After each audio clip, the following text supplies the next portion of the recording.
Düzgün rus dilində danışmağınız üçün bu yerli əvəzliklərini bilməlisiniz. Deməli, on ana. Çoxlarınız bilirsiniz. On kişilərə aiddir, ana qadınlara aiddir. Yəni, bu hissə kişi cinsinə aiddir. Bu hissə qadın cinsinə aiddir.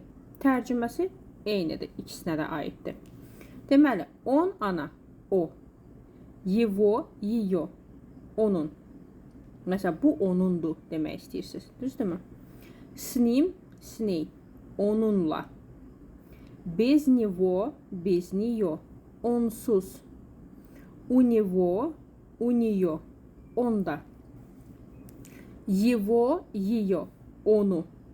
Həmi bu yəli əvəzlikləri həmi onun kimi, həmi onu kimi tərcümə olunur.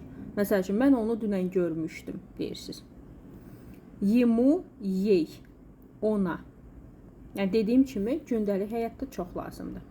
O ki, mənə yazırsınız, müəllimə, mən Rusiyaya gəlmişəm, rus dilində heç nə bilmirəm. İşimlə əlaqəli, heç olmasa özümü sudan çıxartmaq üçün rus dilini bilməliyəm.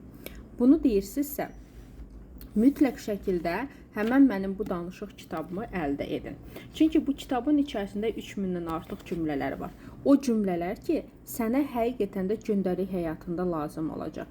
Mağazaya gedirsən, aptekaya gedirsən, uşağını məktəbə aparırsan, aeroportdasan, taksi sifariş edirsən və s. və ilaxır. Gündəlik lazım olan mövzulardır. Və hər biri ilə bağlı lazım olan cümlələr var. Dediyim kimi, 250 səhifədən ibarətdə 3000-dən artıq cümlələr var. Ekranda qeyd olunub nömrə, hara ki yazmaq lazımdır. Və yuxarı hissədə göstərirəm ki, rus hərflərini bilməsən də, gördüyün kimi hər bir cümlənin qarşısında, hətta bəzi sözlər var ki, onların da qarşısında transkripsiyası var.